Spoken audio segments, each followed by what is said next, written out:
Hi friends, welcome back to my channel Only Bio, presenting up the important points from the chapter Classification of Animals, which will be very useful for NEET, CET, KVPY, Olympiad, and this would also help the CBSE, ICSE, IGCSE students. Friends, the terms of the points discussed here are derived from MCQs that have appeared in the various national or state level competitive exams. Questions are formed from these terms or points either in similar or modified forms. These are beneficial as they will help you to master the important topics in limited span of time, frame expected questions, do effective revision, make your own synopsis. The more MCQs you solve, the better you understand and you get more and more confident. So a daily practice of few minutes with me on my channel will surely help you to master the topics. So please stay tuned. So let's begin with the important points from Kingdom Animalia from 76 to 100. And in this particular segment, we are going to talk about Protozoa. The Protozoa are considered to be a subkingdom of the kingdom Protista, although in the classical system they were placed in the kingdom Animalia. Friends, I have deliberately included this protozoans into the kingdom Protista because many of the times MCQs are framed from this and the students get a little confused over this. So please ensure that you do understand the classification properly. More than 50,000, almost 65,000 species have been described, most of which are free-living organisms, and the protozoans are found in almost every possible habitat.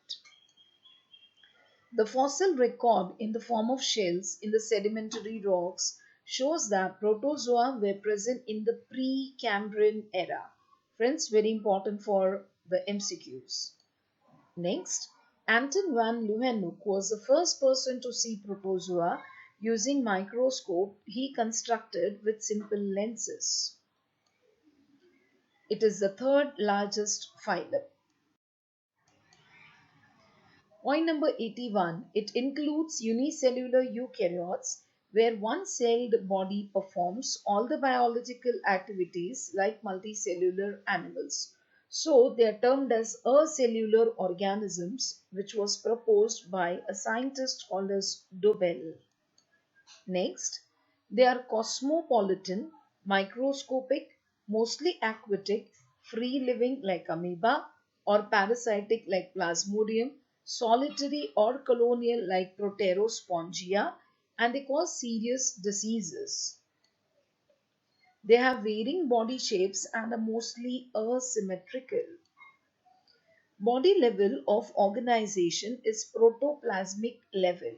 Their protoplasm is uninucleated or multinucleated, and few show nuclear dimorphism, that is, two different types of nuclei are seen, the example being paramecium. Given that their eukaryotes protozoa are larger cells of between 10 and 100 micrometers in diameter compared to the prokaryotes with a more complex structure.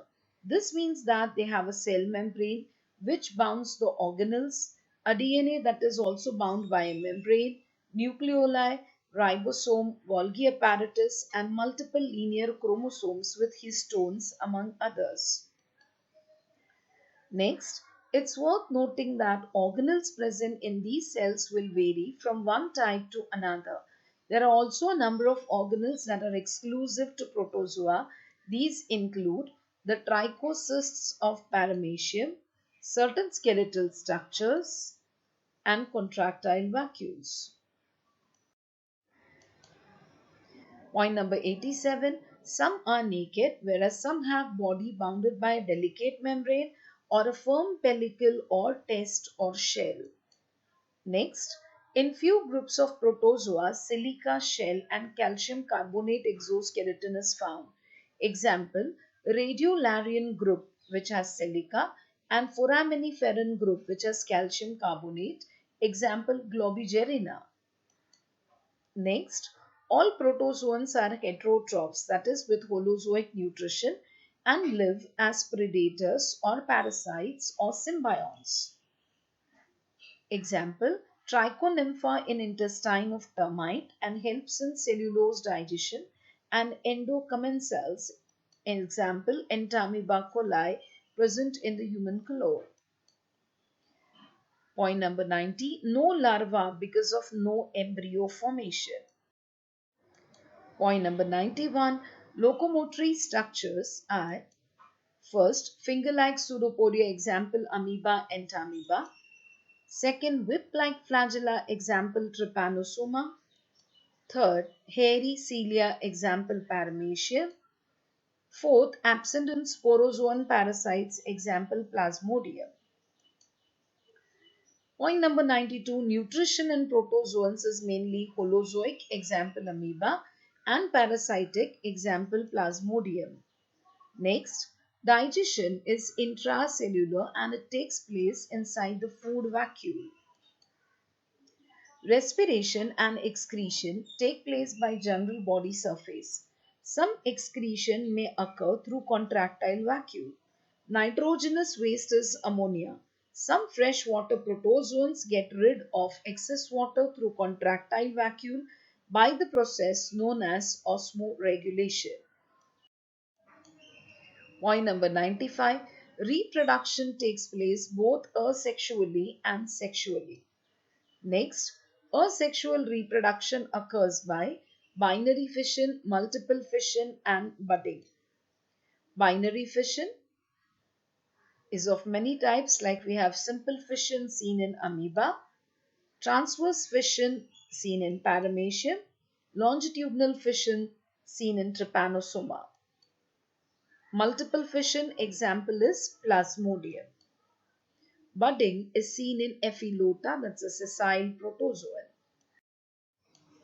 Point number 99. Sexual reproduction is either by syngamy or conjugation. Syngamy, example plasmodium, and conjugation is seen in paramecium. Friends, I would like to tell you, at times we also say sexual reproduction occurs by the production of gametocytes. Along with syngamy or conjugation, there are books which will also mention gametocytes there. Point number 100. They do not have natural death because in unicellular animals there is no differentiation of somatoplasm and germplasm. Hence, these are considered as immortal. Very, very important point. Friends, I am sure the series will help you. So please stay tuned and keep sharing with your friends. If you are new to the channel, please subscribe and start studying with me. Thank you.